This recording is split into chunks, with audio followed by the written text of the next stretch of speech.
नमस्कार, रेखास कुकिंगमध्ये आपले खूप खूप स्वागत आहे. आज आपण कढी पकोडा बनवणार आहोत. त्याच्यासाठी आपण 1 वाटी दही घेतलेले आहे. त्याच्यामध्ये 2 चमचे बेसन, थोडीशी कोथिंबीर टाकायची आणि थोडंसं पाणी टाकून छान असं मिक्सरवर फिरवून घ्यायचं. छान फिरवून घेतलेलं आहे. आता आपण एका टोपात थोडीशी कोथिंबीर टाकलेली आहे बारीक चिरून. त्यातच बेसन पीठ घ्यायचं आहे. 1 वाटी घ्यायचं बेसन पीठ. त्याच्यात 20-25 भजी छान निघतात छोटी छोटीशी.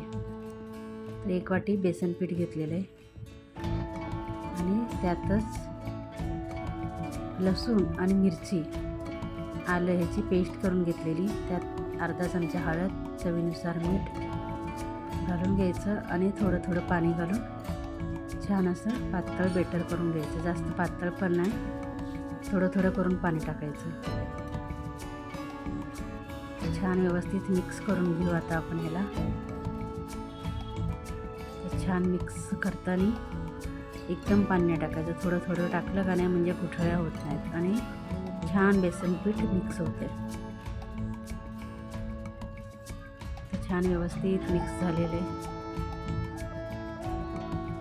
आणि थोडीशी कोथिंबीर टाकायची. थोडासा ववा सुद्धा टाकला आहे पण तो दाखवायचा राहून गेला. थोडासा सोडा टाकलेला 1 चिमूटभर. त्याच्यावर थोडंसं पाणी टाकून घेऊ आणि परत एकदा 2 मिनटासाठी फेटून घेऊ. त्याच्याने काय होतील, भजी छान अशी मोकळी होतील. आता छान व्यवस्थित फेटून रेडी झालेलं आहे. तेल गरम करायला ठेवलं होतं. तेलसुद्धा छान तापलेलं आहे. एकदम छोटी छोटी भजी टाकून घ्यायची, मोठी नाही, कारण भजीमध्ये कढीमध्ये गेलं का नाहीत भजी तर छान अशी मोठी मोठी होतात.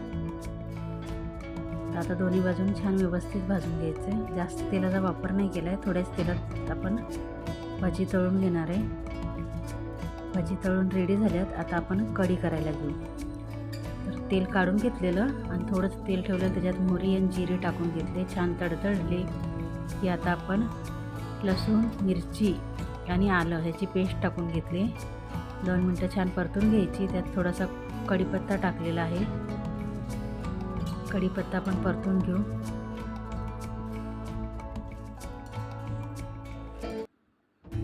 थोडीशी कोथिंबीर टाकायची तेलात. ती पण छान व्यवस्थित मिक्स करून घ्यायची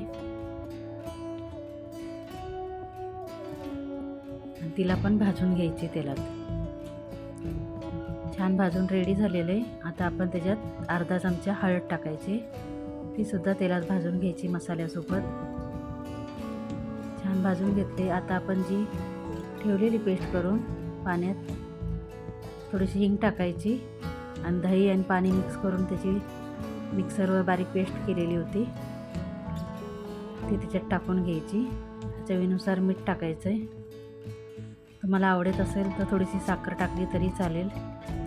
आता छान असं त्याला मिक्स करून घ्यायचं आहे. 1 उकळी आली की त्याच्यात भजी टाकून घ्यायची आणि गॅस बंद करून त्याला तसंच ठेवायचं. 2 ते 3 मिनटं झाकण ठेवून. रेडी झाली आपल्या कढी पकोडा. एकदा नक्की करून बघा.